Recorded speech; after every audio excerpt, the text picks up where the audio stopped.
Today's speaker comes to us because of a relationship I have with Celia Daniels. Celia and I are members of Indivisible Conejo, and there's a subgroup inside of Indivisible Conejo that focuses on LGBTQ plus issues. We met through that group. We're both activists in that group, and I'm very proud at this moment to introduce Celia, who's going to be introducing Kalki.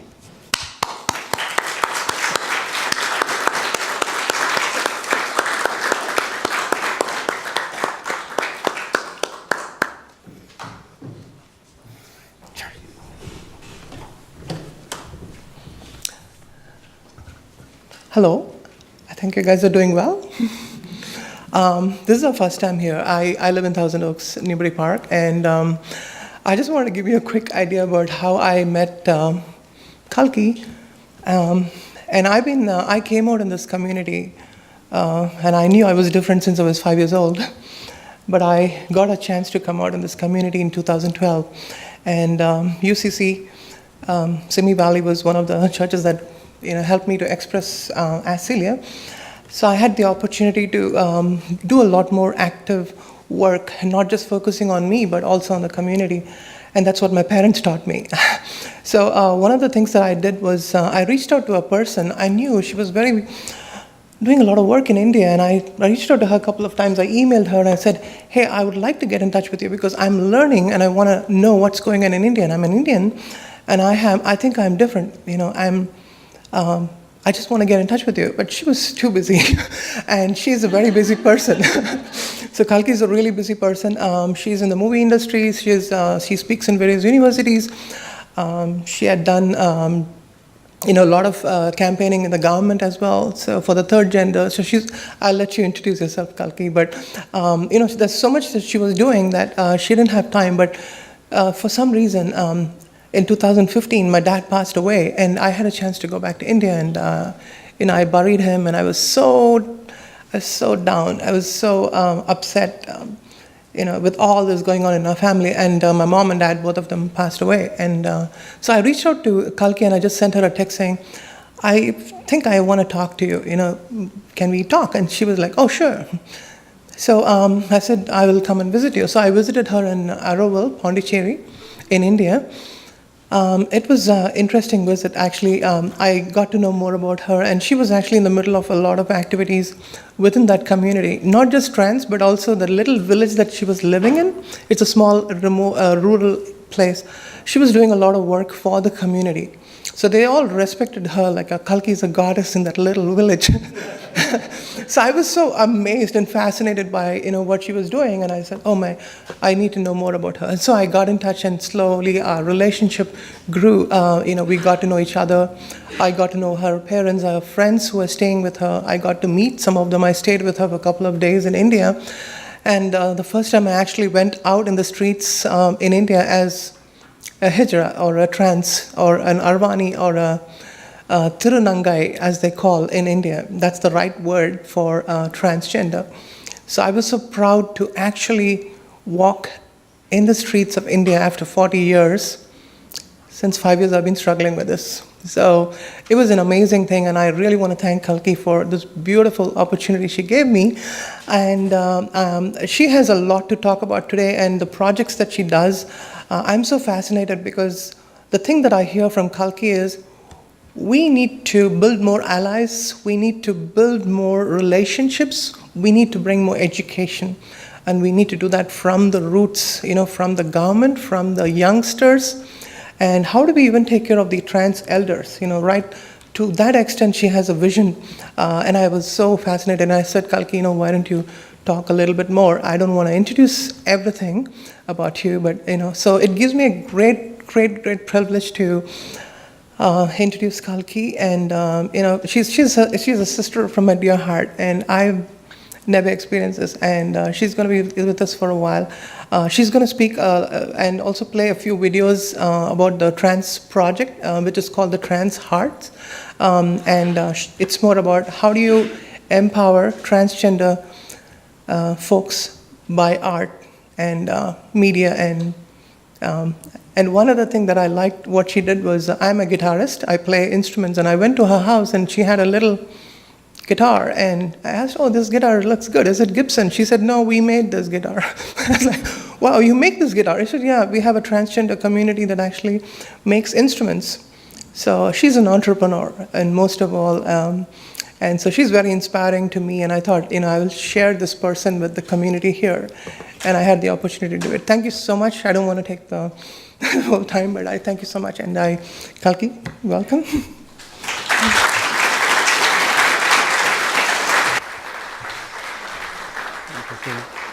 Love you.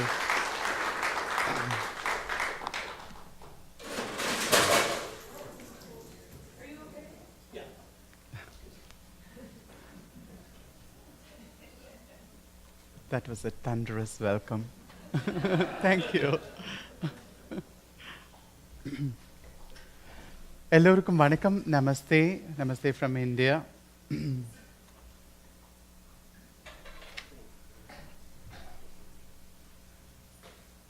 I'm really proud and thankful for inviting me in this beautiful place before all of you beautiful people. I never imagined in my life I would be here in the United States speaking about transgender people, one of the most invisible and stigmatized community in the world. I never imagined I would have this opportunity. And I thank God and the nature for giving me this opportunity and the voice of the community, not only for the Indian transgender people, but for all around the world.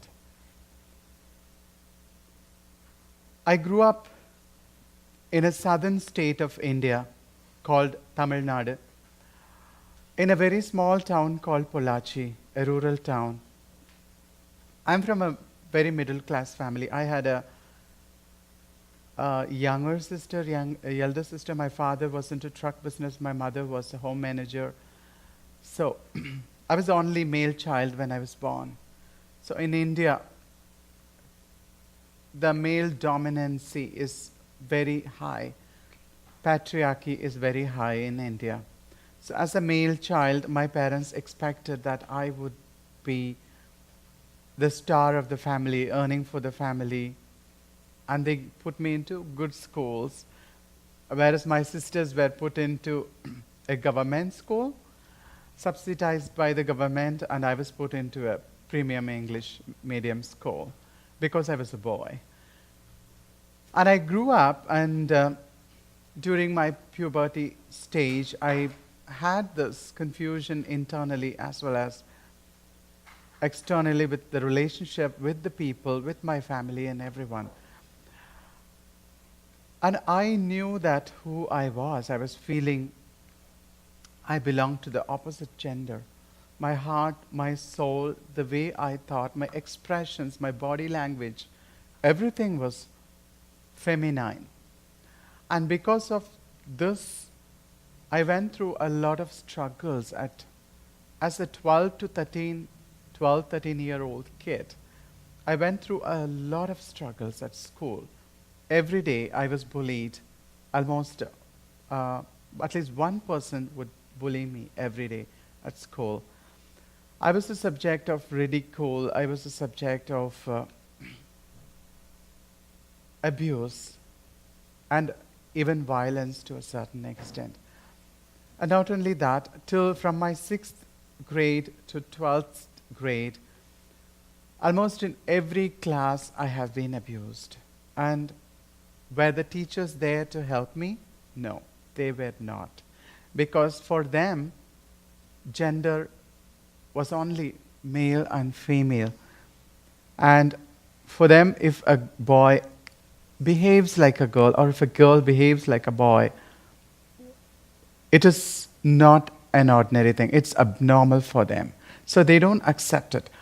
And in our Indian education system, there is nothing about gender diversity or nothing about transgenderism, transgender people, gender non-conforming people.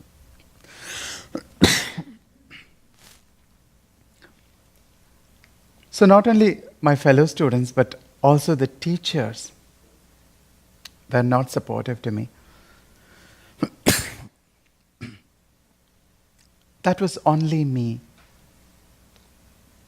But there were thousands of students all over India, gender non-conforming students, transgender people, transgender youth, who were like me. Fortunately, I had the support from my parents. I told my parents, thank you very much.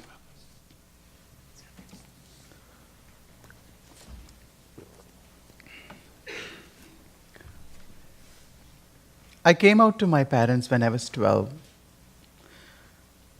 They sort of understood me, and at 14, I told them that I wanted to have a sex reassignment surgery. I want to change my body. They were shocked. They will not accept that. But they accepted me. What really bothered me was that when I become a woman, I will not be accepted by the society because I was born as a boy, and I will be exploited by the society, and the society will not only reject me, but it will also destroy me. That was their worry. But they did not hate me. My parents did not hate me. They wanted to help me. But they don't know how. So they first took me to a doctor if something was wrong with my body.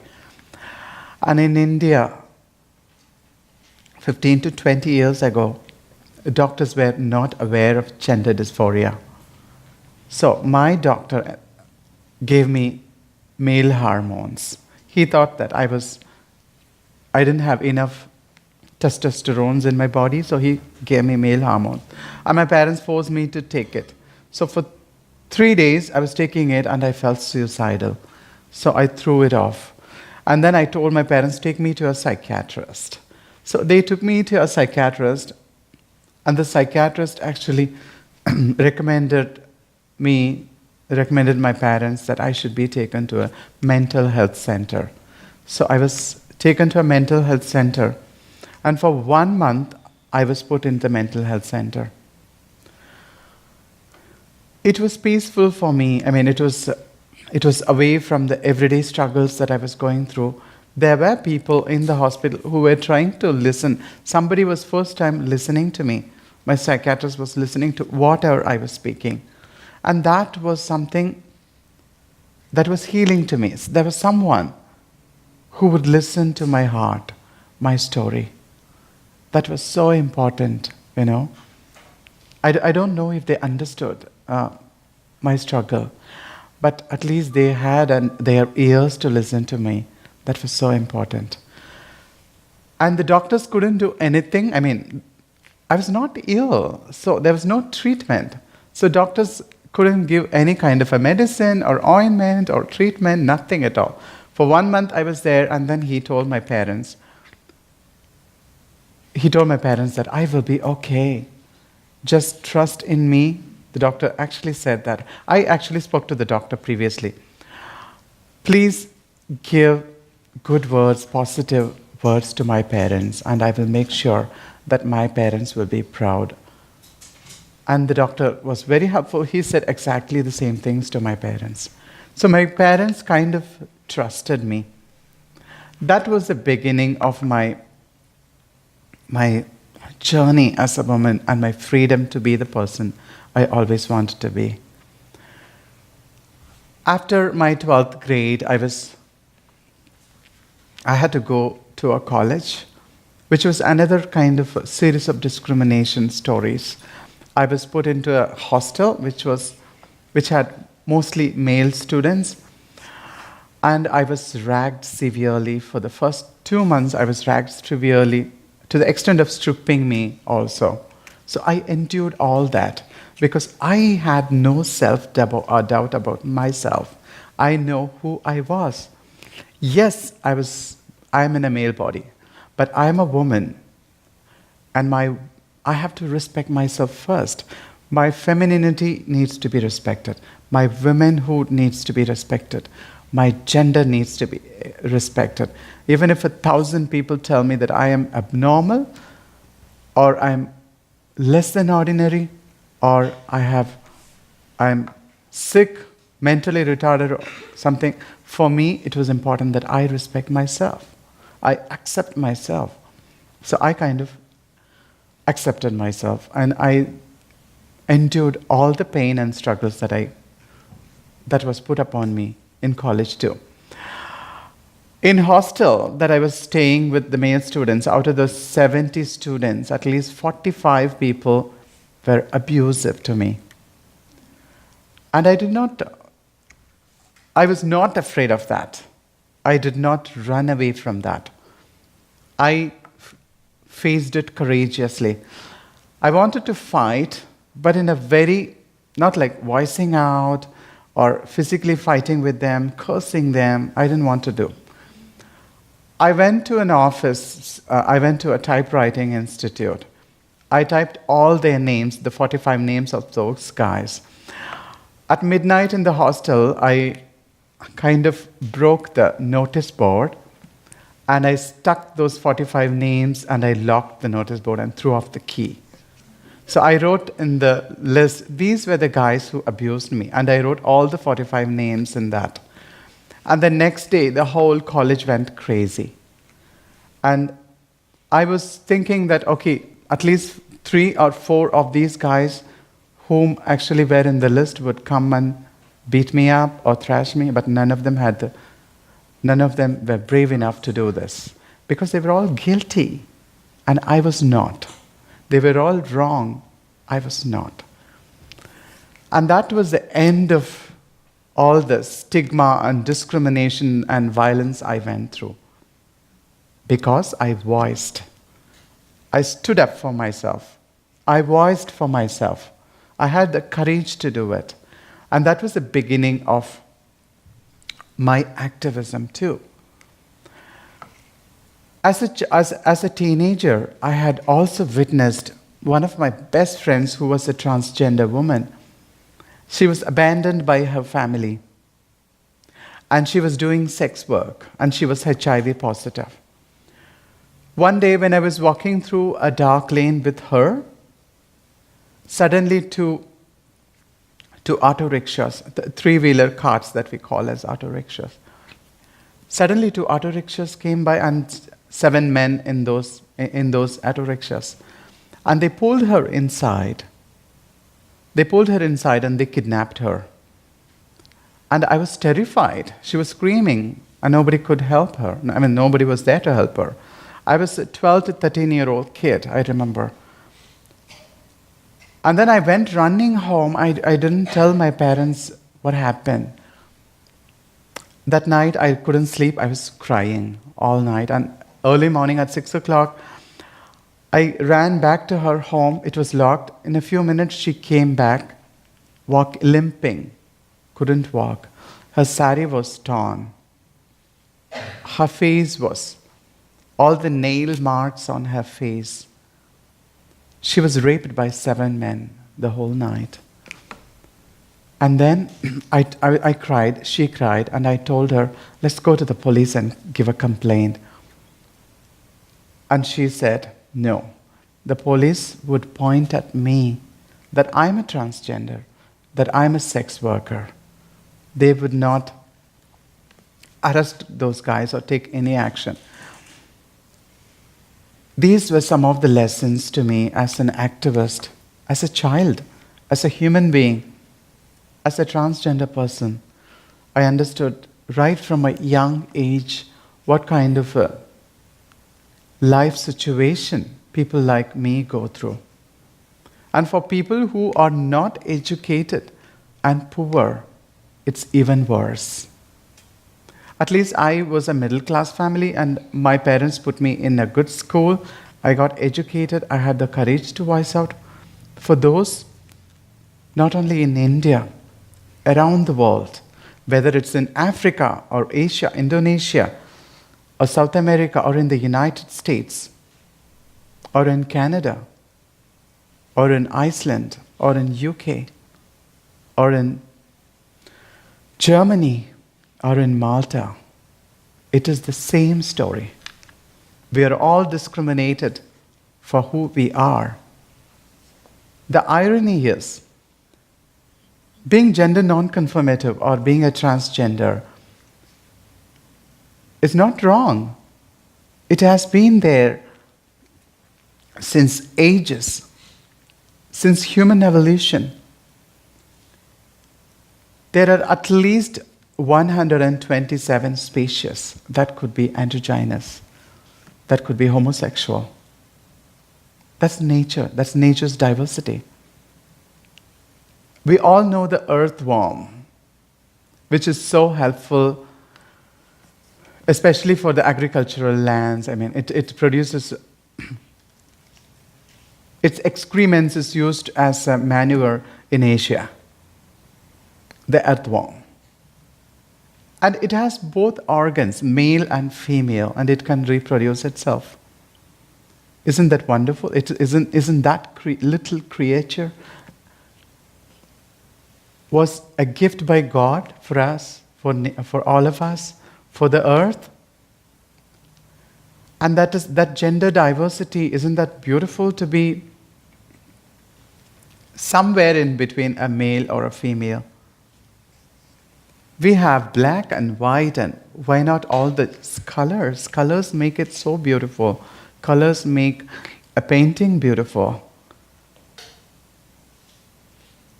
So what if my gender falls not this extreme of a man or not this extreme of a woman? Can't I contribute in a positive way for this country? Can't I give love to human beings? Can't I take care of the homeless? Can't I give at least a penny to a beggar on the street?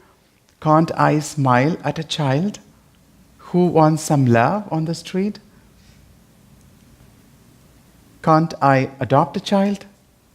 Can't I marry? Can't I be a human being? I can be all of this. So what if my gender is different? So what if I am a less masculine and more feminine, or more masculine or less feminine, or less feminine and less masculine, or more feminine and more masculine? It doesn't matter. It doesn't matter at all. What really matters is how human I am, what values I have, what I bring to our society, what I bring to our country, what I bring to our beautiful earth. I ask all of you, are we living in a healthy world? Are we living in a healthy society?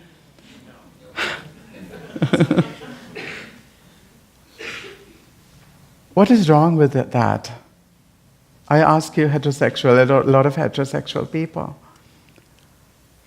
have we changed the earth into a heaven? We haven't.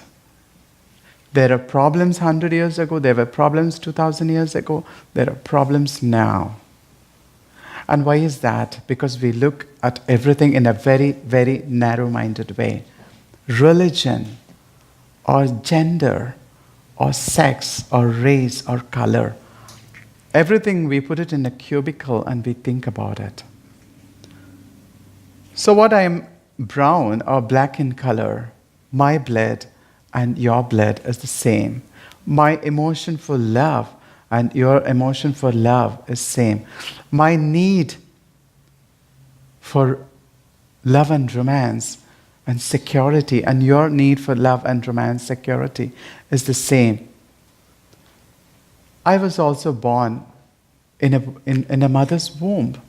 And as a child, I also had dreams.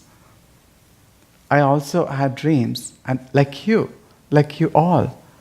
And thousands of transgender people like me, all of us had dreams. We never wanted to be laughed at. We never wanted to be thrown a stone at us. We never wanted to be stigmatized. We never wanted to be laughed at. Every human being in this world deserves respect, in spite of them being a black or a white or a brown or an Asian or a Hispanic or disabled, transgender, gay, bisexual, intersex, everybody needs respect and everybody needs dignity. And does our world really give that respect and dignity and space for all of us folks? Not at all. All the religious books in this world, whether it's Bible or Quran or Bhagavad Gita, they all talk about love. They all talk about understanding. They all talk about human values, unity, dignity. But we politicize even the holy books. We value even those according to what we want it to be. And this is what has been going on for centuries. It is so easy to love another human being. I entered this evening to this amazing place and everyone smiled at me. You don't even know that what religion I belong to. You don't even know my age. You don't even know which part of the world I come from. Maybe India, yes. But from where? You don't know. But we are all here to listen to each other, to open our hearts, to understand each other, to believe and have trust and loyalty in each other. That is what God wanted us to be. When I was a child, I went through a lot of discrimination, and even today, it hasn't changed much. 15 years or 20 years, it hasn't changed. Our education system, whether it is in India or in the United States or in Africa, in an underdeveloped or a developed or a developing country, it hasn't changed. It hasn't changed at all. Are we teaching our kids about gender diversity? And how far have we taught them to value human beings on their character, talent, on their knowledge and wisdom, rather than their appearance, their gender identity or sexual orientation? What are we teaching them? The first thing that we need to teach our children is about moral values, is about love, is to respect each other in spite of our differences in color, our differences in religion, our differences in caste, our differences in gender. This is what we have to teach around the world, in India or United States or in Uganda or in Iceland or in Venezuela or Cambodia. That will make the world a very healthy place. If we want our children to be open-minded, loving, if we want our earth to be surviving, healthy, producing young people, producing generations of people who would change this earth into a beauty, who would revive all that has been destroyed, what is so important is to teach our children to first respect the other human being next to you, not to judge them for their age, for their color, for their sex or gender or religion or caste. But how far are we teaching them? We are failing in that. The whole education system around the world is failing in that.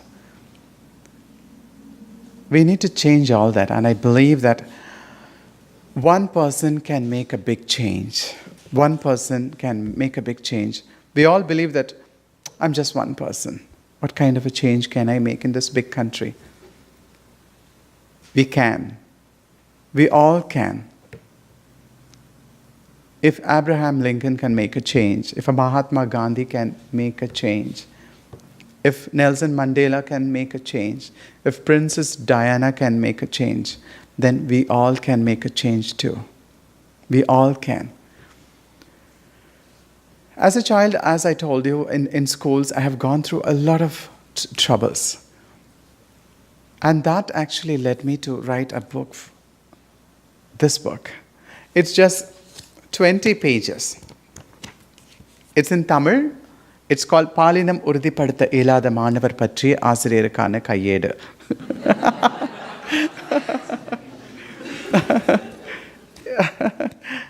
This actually means that a teacher's guide to gender non-conforming students. A teacher's guide to gender non-conforming students. It's only like 20 pages. It's an information booklet.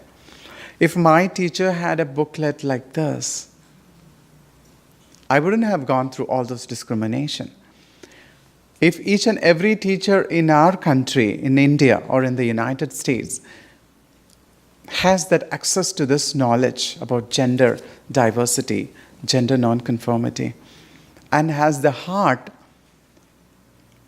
to read it, to open it and read it, to understand it, we would have a healthy school. All the gender non-conforming children, all children, will have healthy friendships. We wouldn't see the transgender community as school dropouts, ending up with no education, ending up with no jobs around the world, and finally becoming sex workers, beggars, and vulnerable to HIV, violence, rape. Education empowers everyone. And to a vulnerable community like the transgender people, it is so important. It empowers us. It equips us with a voice. And it can transform. It can transform. In India, Dalit community is one of the oppressed communities. And now they are rising because education empowers them. They are changing their own communities. Manual scavengers are people from the Dalit community who clean up human shit. And that was their job.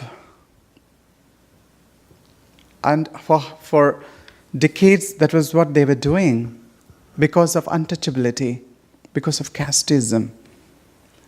What can destroy that? Education can destroy that. For any oppressed, for any vulnerable, for any invisible community around the world, knowledge is so important. Knowledge about ourselves, about the world, the wisdom. That opens our heart, opens our mind for a change. We have these pre-stereotypes about transgender people, that we use excessive makeup or dress up extravagantly, or various stereotypes, and we judge everyone, gay people, transgender people, black people, everyone. And I wanted to tell you that yes, I wear lipstick and it's flashing, my dress is flashing, my sari is flashing, yes. It's not because I wanted to be laughed at or look different. It is because I'm celebrating my femininity. I'm celebrating my womanhood. I'm celebrating these colors. Because my womanhood, for many years, it was so oppressed inside. I couldn't be the person I wanted to be. I couldn't exercise my right as a woman. And when that comes out, it comes out like a shaken Coca-Cola bottle. It bursts. And it throws itself everywhere. So, that is the beauty of it. That is the beauty of celebrating your womanhood. I really don't know how many cis women feel and enjoy their femininity, their womanhood. But I feel that this is something precious to me because it is not something I acquired during my birth. it is something that I had to struggle to the basic identity about who I was to establish myself, to establish my identity. I had to struggle for many years. And once I have it, I have every right to celebrate it, I think. Yes, transgender people around the world are discriminated. We go through several prejudices, oppression, violence, rape, hatred, everything. But we never forget to smile. We never forget to laugh. So I have this very small video that I made way back in 2009 when I was intensely coming out as an activist. I had this laptop, so I also had this handycam. So I used to go to my friends and capture their smiles. The community, the Indian transgender community's smile and laughter. Because the image that the public had was, okay, transgender people are sex workers, beggars, and they clap their hands, they ask for money, and these people have nothing else to do. They eat, they sleep, and all that. What about our feelings? What about our happiness? We not only cry, but we smile too. So that was something I captured, and that video is on YouTube, and I would like to share that video here. It was made around 2007. It's just 3 minutes.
Thank you.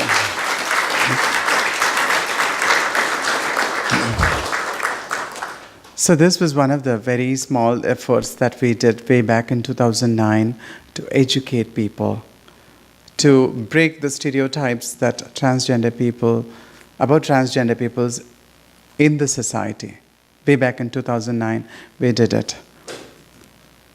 Likewise, there is also a lot to talk about intersex people and the struggles of transgender men. In India, particularly transgender men, being born from a woman's body, they go through a lot of struggles. They are forced into marriage to marry another man without their consent. They are raped. And for many, change, especially surgery or medical help or hormone replacement therapy or health care, is a dream. Poverty brings them completely down. And the role of a government is so important. The role of a government anywhere in this world in promoting, in securing the health care for a minority community is so important. And especially to the LGBT and transgender community, health care is so important. We need health care intervention. But what kind of an understanding do today's politicians, even the top ones, have about health care? We are constantly advocating in India with the politicians, with the judiciary, with the media, with the academicians. Our advocacy never stops. It's so important to create allies. And that is why I respect Indivisible so much. You are one of the most important allies. We need your support, your hand, your understanding. Not only in America, but around the world, of course, as human beings. How we actually, in India, in 2014, transgender people were legally recognized by the Supreme Court. And we did struggle for this. We created allies and we partnered with them. Writers, painters, artists, actors, activists from other women activists, child rights activists, religious activists. We partnered with them, we advocated, we lobbied for our rights with them, and we one by one, we gained their support. We went to the universities, we went to the college, and we sensitized not only the students, but also the professors in the college, the vice chancellors in the college. We stood up, we voiced, and we made a change, and it was not done in one day or 1 year, it was done in 10 years. Change can be brought not in one day. It's so important for each and every one of us, especially from the oppressed community, whoever you are, gay or lesbian or transgender or black or Hispanic or whatever, that we stand up and voice. I know that America is in a difficult state now, especially for the minority people or the LGBT community. I've been reading a lot about it. And yes, I feel disheartened. But I'm not leaving my hope, because this is the time for all of us to wake up. Probably we were sleeping, enjoying that, okay, America has all rights, India has all rights. No, it's a time that we check what was wrong with the system. It is time we wake up and think about our choices. It is a time that has brought all of us together. We cannot be separate anymore. We have to be united. And let us stand for justice, just for human freedom. each and every one of us needs to voice out, either through Facebook or through a blog or a microblog. We need to stand up, because this will go for the transgender rights ban today and for gay rights ban tomorrow. And it will, one by one, it will go on and on and on. And then America will lose its beauty, its values. America is a shining example of the merge of all diversity, all colors, all religions, people from all over the world. It has been a shining example for at least a century. Will you allow that to destroy? Will you allow that to be destroyed? India is progressing in transgender rights. A couple of days ago, the Supreme Court of India gave a beautiful judgment that privacy is a fundamental right for every individual. So the Indian government introduced a card called Aadhaar card, for which we need to give our thumb imprints and our address and our eye imprints and whatever it is. So some of us activist people, we went to the Supreme Court and we filed a PIL, we call it PIL, Public Interest Litigation. And almost the court case was battling, and a 9-bench judge, just a couple of days ago, they came with the verdict that privacy of an individual is a fundamental right and it cannot be overlooked or overlapped by the government, which is actually another victory for the LGBT community too, because according to the Indian Penal Code, Section 377 of the Indian Penal Code, the Indian law, says that same-sex relationship is a crime and you could get up to 7 years or life imprisonment if you're caught. So it criminalizes same-sex relationships. But the right to privacy verdict by the Supreme Court reinforces freedom, will be very helpful for LGBT activists when we battle in court, in the Supreme Court, against Section 377. So while India is actually progressing in LGBT rights and transgender rights, slowly, we need to make sure that a respected and a beautiful and a big nation like America needs to be going on the right path too. And I leave up to you to decide how it can be done.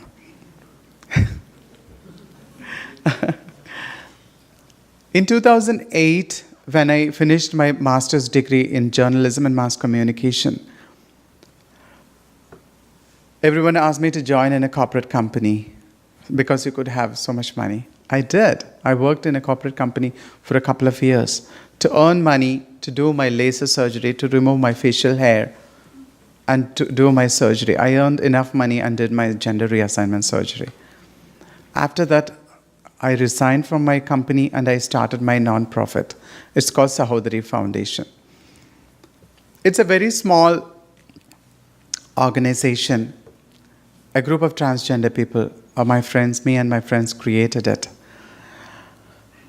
Until today, we have no major funding, neither from the UNDP or UNAIDS or Global Fund or Bill and Melinda Gates Fund or anything.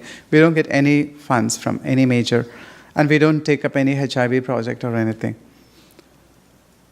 We have been doing wonderful work for the past 10 years without much funding, because to do good work, to make a change, you don't really need money. You need a heart. You need to voice out. That is what is important. One of our projects now is called, currently after almost 7 to 8 years later, lots of work we have done with the media, with going from university to university, talking about gender rights, human rights. I have spoken to at least 1 million students in India about LGBT rights, transgender rights, human rights. And currently, for the past 2 years, I'm also an artist, a painter. As a child, when I had nobody to talk to, I had no ears to listen to. All I had was a pen and a paper, a paintbrush and a canvas. So I used to express my emotions, my feelings, my struggles as poetry and as drawing, painting. Many years later, a couple of years ago, I revived what I wanted to do. I took up painting as a passion and I began to exercise that. Today, it is changing my life, it is healing my wounds, and it has become a colorful journey for me. And that I wanted to take to my community too. Art is healing. It makes you forget your past. It makes you not to fear about the future. It's all about the present. It's about Zen. It's about the present. So we have this beautiful project called Trans Hearts, connecting people's hearts together. What I do in Trans Hearts is I give workshops, art, creativity, and healing workshops for underprivileged transgender people in India. I give them through our foundation. With the donations from our friends, we give these workshops for 2 to 3 days, inviting transgender community people, taking them to a beautiful hill station or a nature spot. We give them these beautiful art sessions, healing sessions, creativity sessions. And when they paint, we take their paintings to galleries and put it for shows. And those paintings, when they sold, we give the 100% money to the painters who did it, to the artists who did it. You don't have to be a trained person to be an artist, believe me. You just have to paint. You just have to do it from your heart. That is the beauty of art. And I wanted to show this video about our Trans Hearts project, why we did it, how it has been going. These women, I have trained more than 100 transgender women so far. My mission is to reach out to 10,000 transgender people, transgender men and women in our country,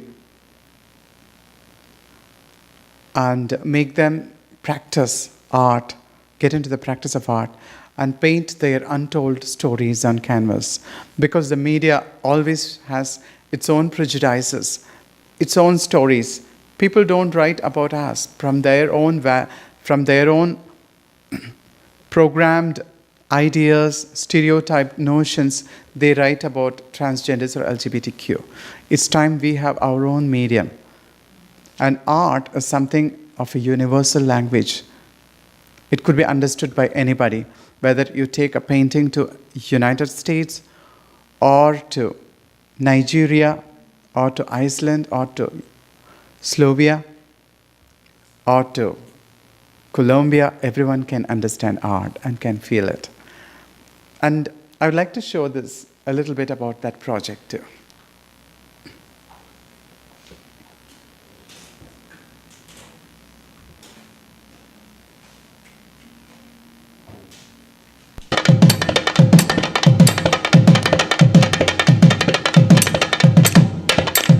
Trans Hearts, it's in plural.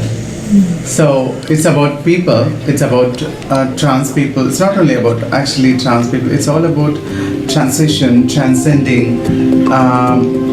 It's about from one heart to the other. It is not only about the transgender hearts, it's about connecting my heart to the other people. Most of the trans people in India are poor. Most of them are begging or doing sex work. So art is something that remains not in their primary list. It is something very, very far away from them. They are not able to reach. So I wanted to show them that art is not something that is not accessible by them. And art is an experience in itself for them. It's a therapy. When they paint art on canvas or on paper, the experience that they get is amazing. Many of them have shared with me. On the one thing, they forget the whole world and their life, their whole being is on the colors, brushes and canvas. And it is a connection between the canvas and their soul. Trans has come right from my childhood experiences. You know, when I was discriminated and bullied at school, I couldn't tell my parents that I was going through this gender confusions and all that, and my parents were not understanding it. It was not in the literature, it was not in art, it was not in the media, though there are a number of sculptures and it is there in our Mahabharata, Ramayana, the great epics of India. But in contemporary India, at homes, we don't speak about gender and gender equality. So when I was feeling as a woman with all my femininity in a boys' high school, I went through a lot of suffering. All I had was a paper and a pen and sometimes some sketches. I used to do drawings about me and what I wanted to be in the future. I used to draw beautiful eyes, beautiful lips, and the paper was what was my outlet of all my emotions. When I became an adult, after so many years of struggles and establishing myself and grounding myself as a person, I am able to now do art the way I want it to be. Not because I fear, not because I am afraid, because I am who I am today.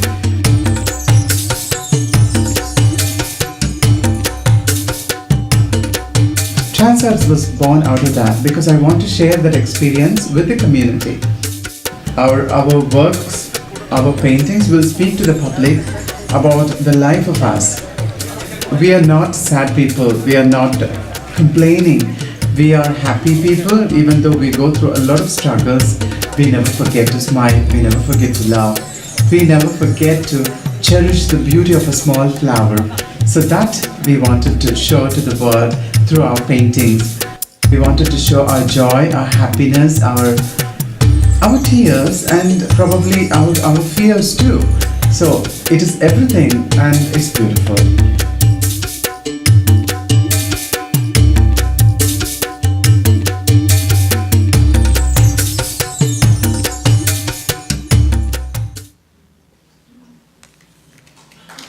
Thank you.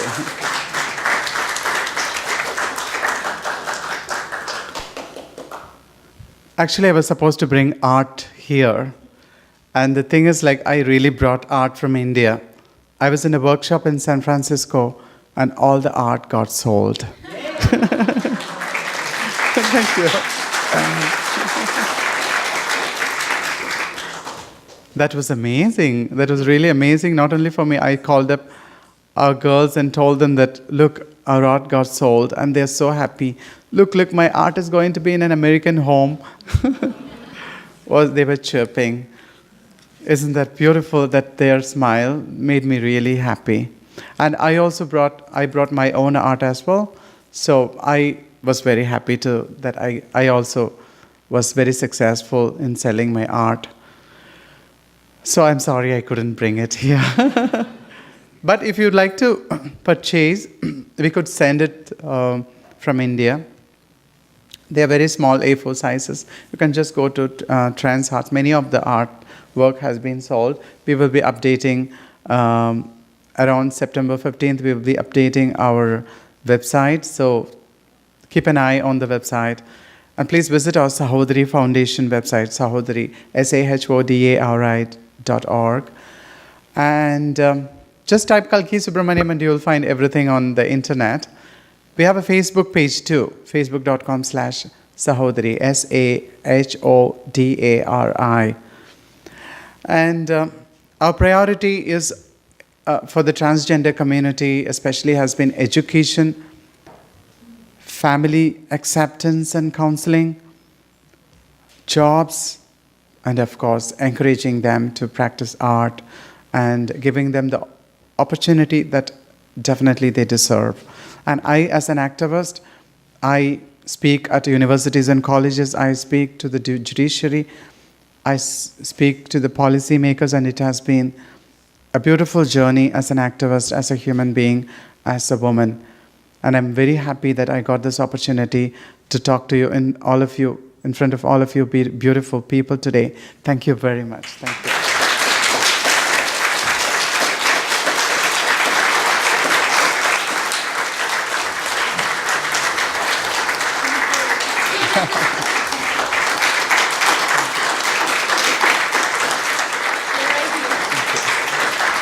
Thank you. Thank you so much for that wonderful presentation. I'm going to invite our other guests to join you up here Okay. and to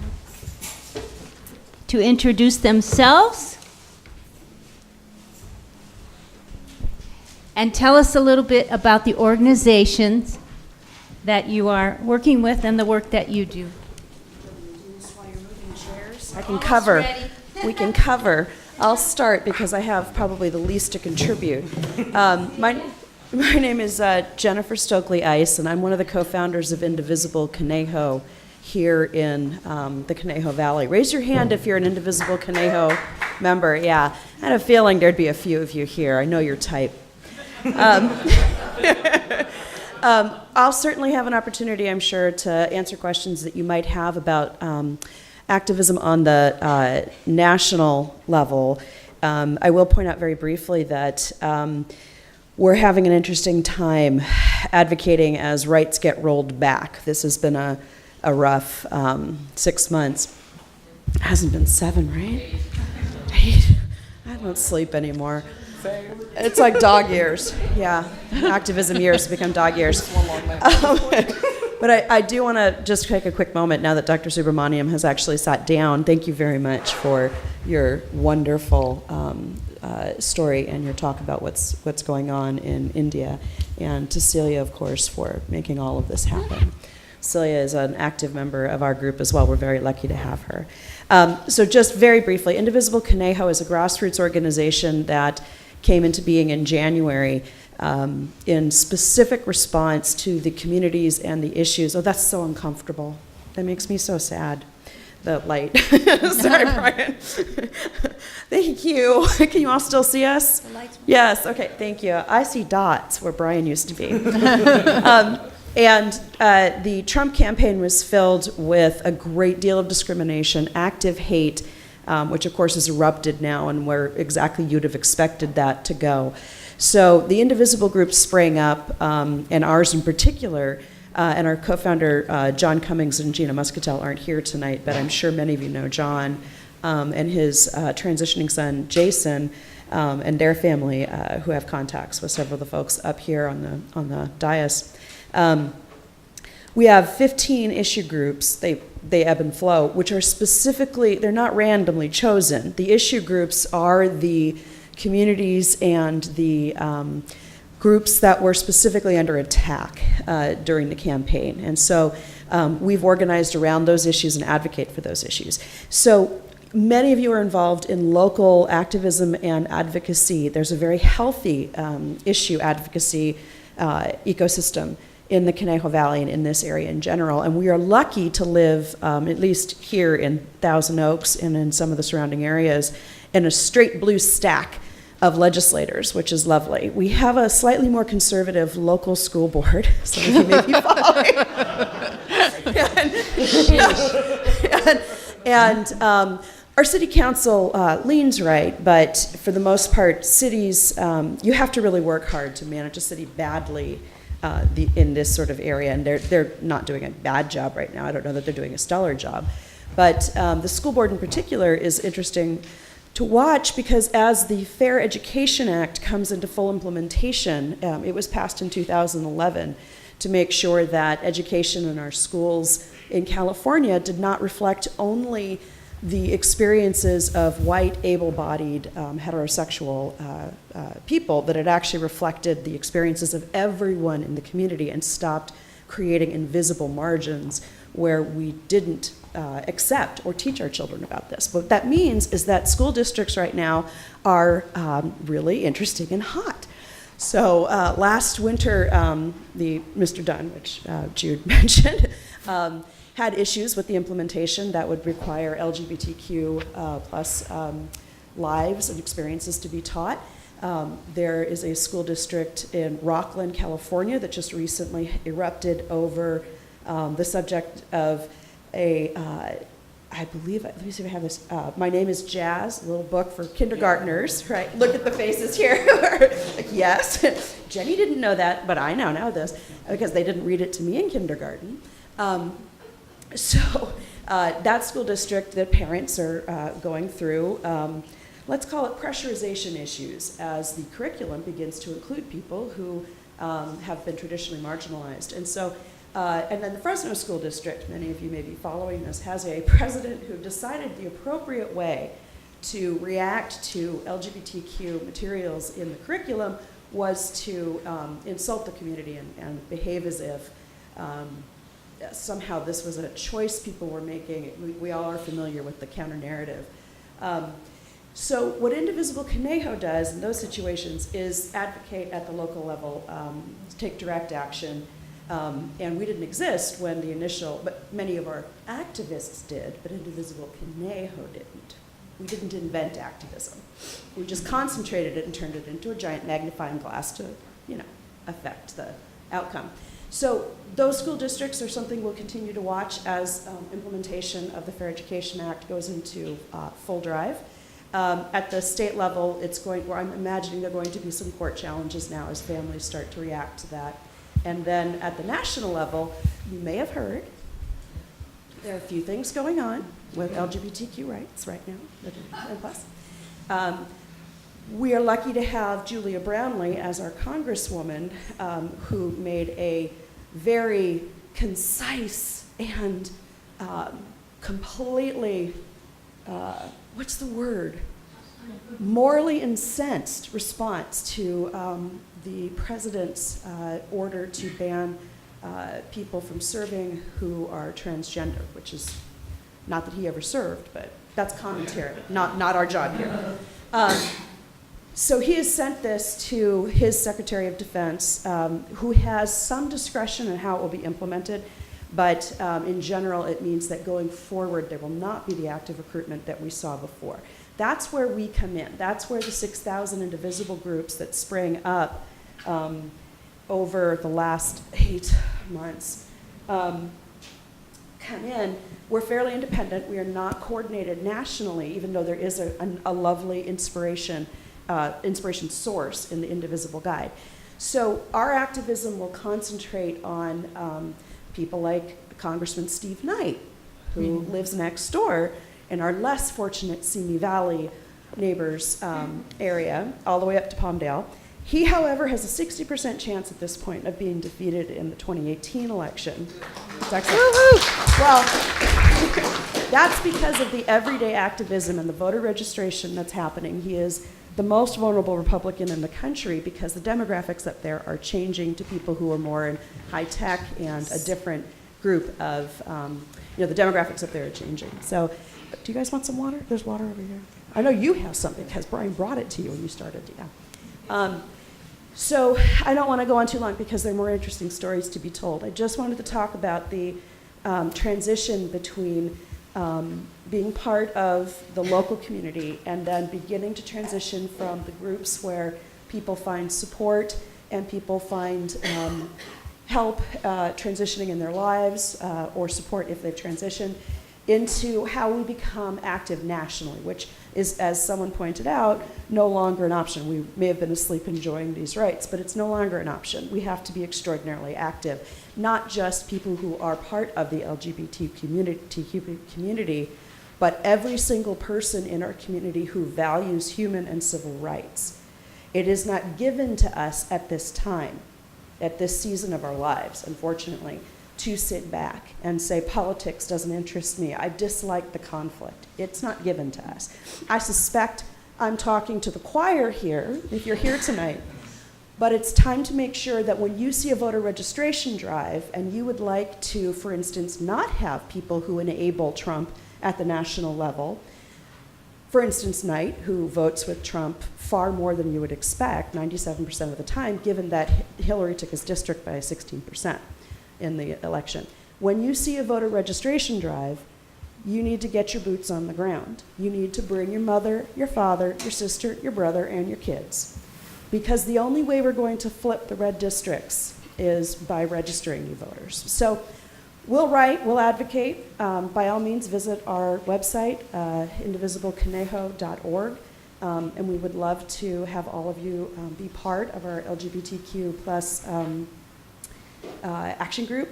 There are also other issues there that may interest you. And just thank you so much for inviting us to speak tonight. And thank you to all of you for everything you're doing. You're here because you care about making sure civil rights are maintained in our community and in our country. So thank you very much for handing it over.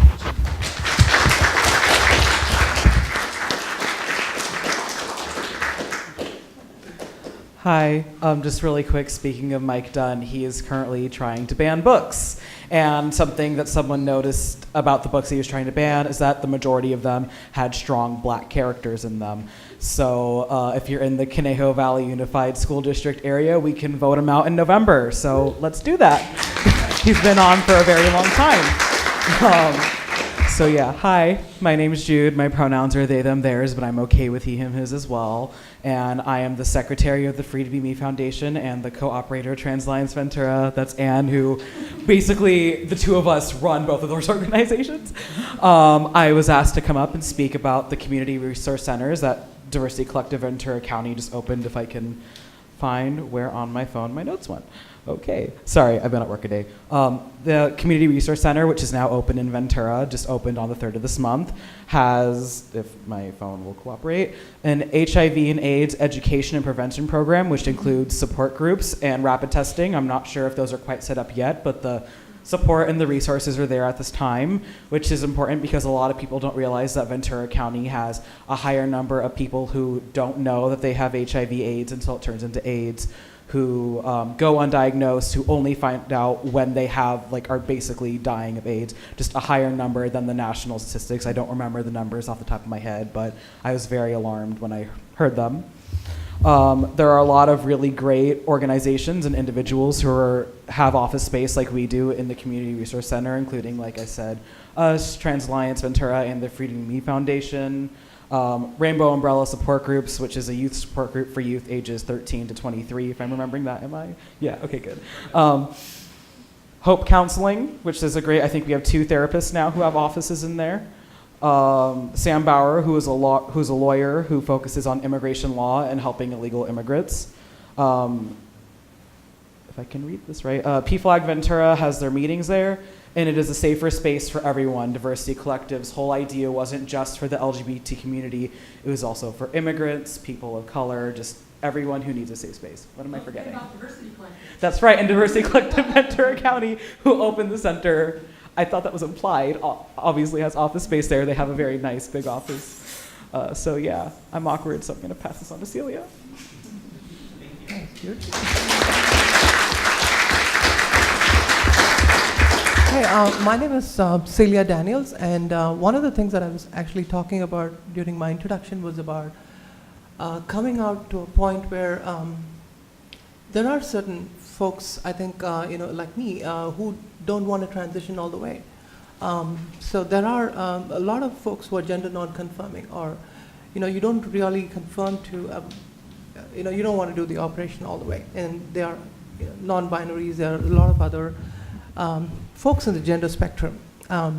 So I identify as one of those butterflies in the gender spectrum, and I enjoy my femininity, and I want to give it back to the community. So FFLUID started that way, and I'm a part of FFLUID. It's a part of the United Church of Christ Simi Valley's ministry. It was originally PFLAG, and the way it happened was, 8 years back, PFLAG was more for gay and lesbian folks. But what happened is in the past, recent past, we've been seeing that a lot of gay and lesbian issues are being, it's understood, people understood because they were educated on that.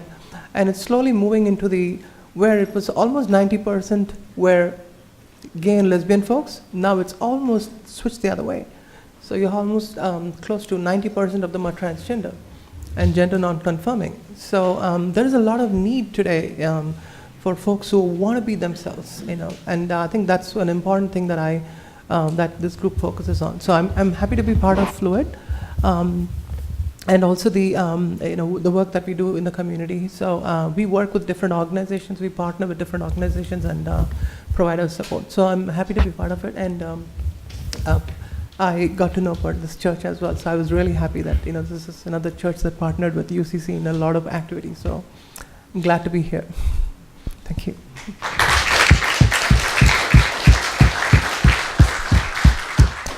We're going to open it to questions from the audience, and if you could identify who your question is for, if it's for one person specifically, and just raise your hand. We have mics on both sides here. Well, I have a question, and since I have a microphone, I'll go right ahead. Your book that's for teachers, is that available in English? It is available in English as a PDF file. Okay. It's not put online, but if you really want it, it'll be put online, of course, from our website, but we haven't done it yet. But if you We need really it, want just it. shoot a mail to us and we will send it to you. Okay, I think Yeah. our school board would benefit greatly, and our children That and our would be community great. would, Yeah, we would could send- benefit if we can We get could it send to a them. copy too. I'm a librarian, and I would like very much to purchase it for the library I work for. So yes, and as an actual physical book. Yeah. All right. I wanted to tell you that it's completely free. It's a free book. Yeah.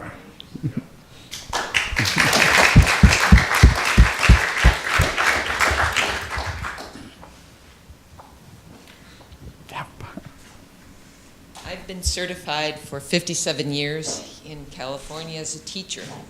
And you hit a spot that is quite hurtful to me. My first year of teaching, second grade, I was 19 years old, and I hurt a child. I'll never forget that experience. I did something very disgusting to me at this point in my life, but I learned. And you mentioned working with your heart. What makes one teacher work? And I have another fellow teacher right next to me here who worked at the same school district. What makes a teacher work with her heart or his heart different from a teacher who does not look into her heart? I've never had an experience past that first year that I taught that another child was bullied in my presence. And I have chills thinking of it because I hurt that one child that I did hurt. And I'll never forget myself for that or forgive myself for that. So you're working from the heart, and which is great.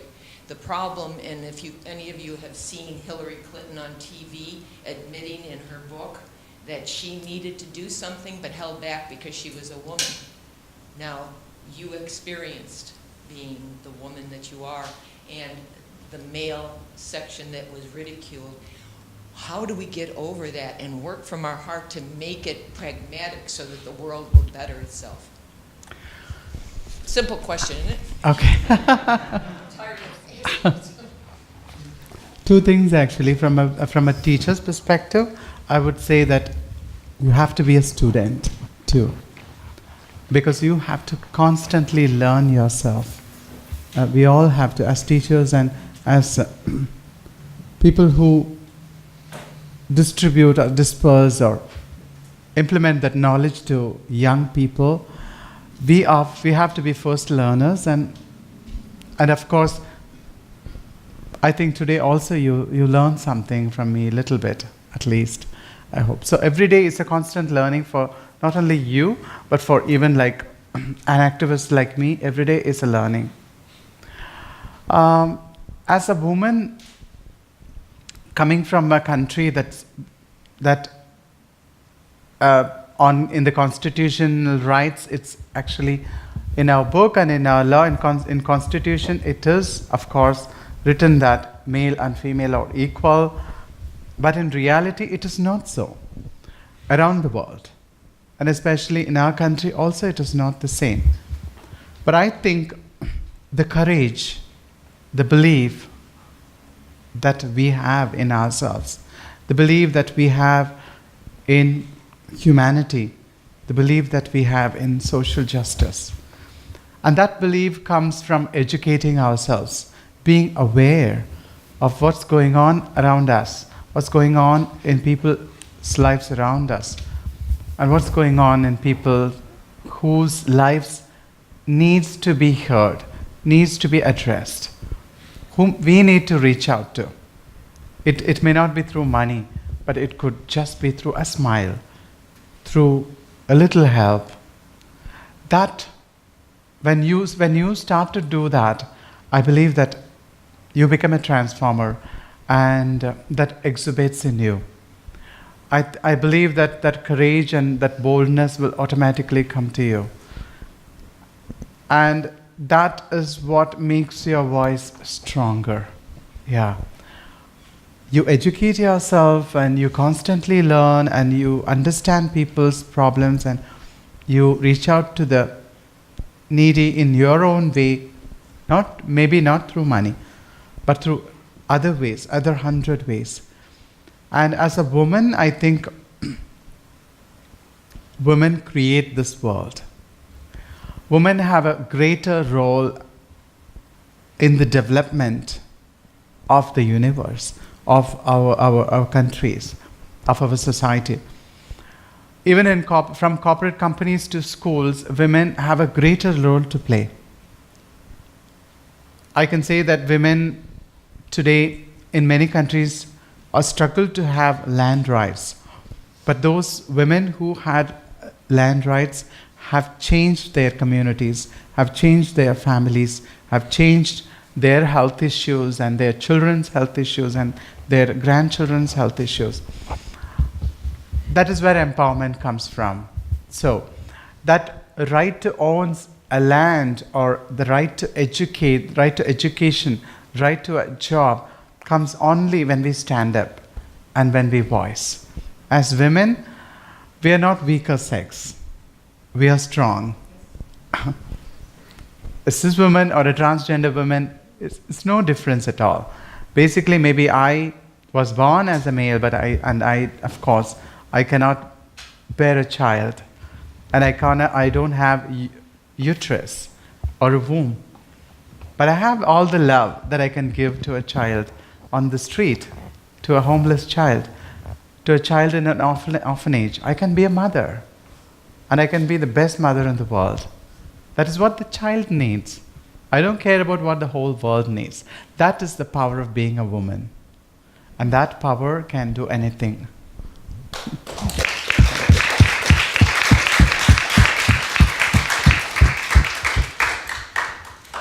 I mostly have a comment. I've been a teacher in Conejo for 23 years, my 24th year as a special ed teacher in elementary. And I want to reassure everyone that our very conservative board is in the minority, that the one man who wanted to ban the book recently was voted down. He was the only one that voted to ban the book on the whole board, including the other conservative, including the other conservative people on the board, one of whom is new this year. But also, we have a great superintendent of instruction, and the whole entire district, every single teacher just got educated, had to be educated and trained in the district's anti-harassment policy, which has great wording now. It's not just the usual no, discrimination or harassment on basis of religion and color and race and all of that, but now includes great language like on the basis of gender questioning, all gender fluid, all of those terms are in our anti-harassment policy in the district. So it's very exciting right now to see the changes. I know people are a little more wary at the elementary level with the younger kids, like you said, to read a book like that. Or people are a little hesitant, but also all our restrooms are now all gender restrooms. So we are making progress.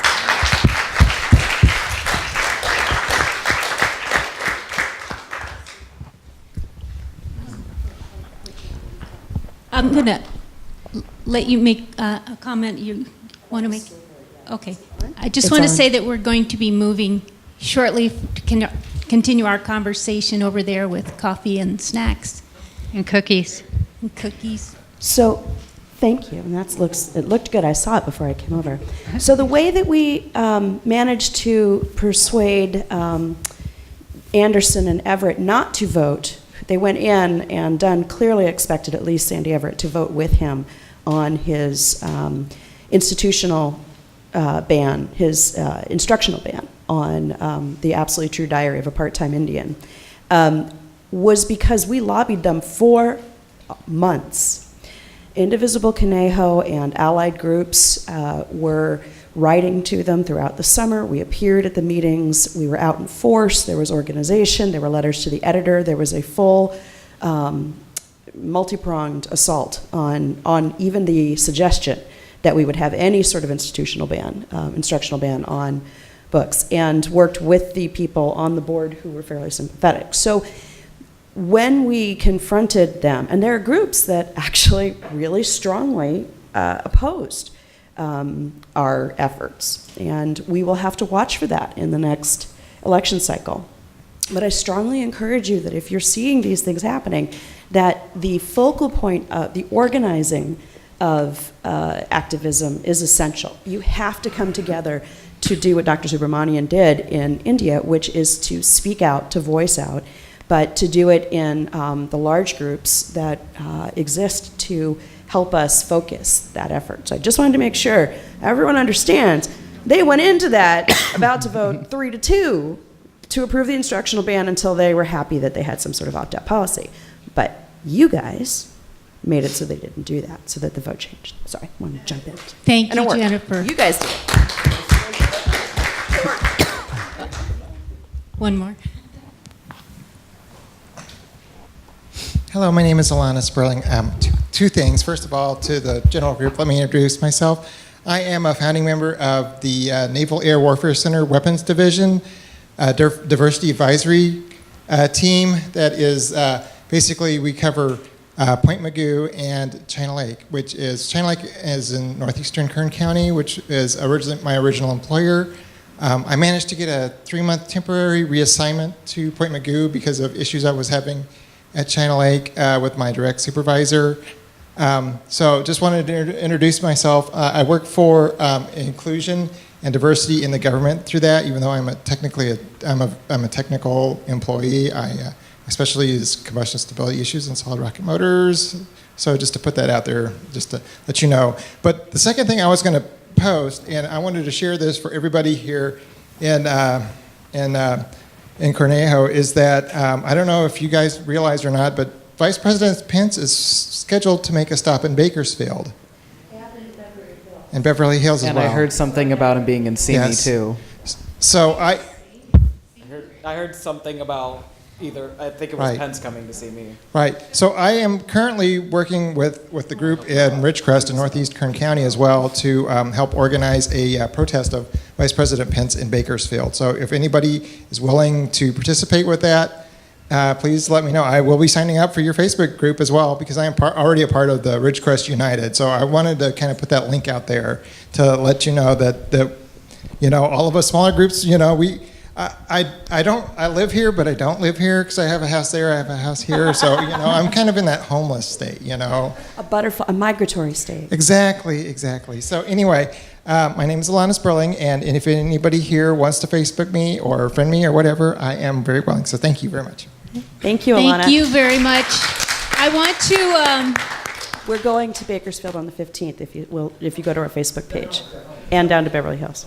Smart. Thank you. I want to acknowledge all of you for coming here today, invite you to follow up with any of the people we introduced about our upcoming events, including our minister, Reverend Nika Eaton-Gwynn here. If you have questions about the workshop or about our fellowship, thank you for being here. And let us thank our presenters again. Thank you so much. Thank you.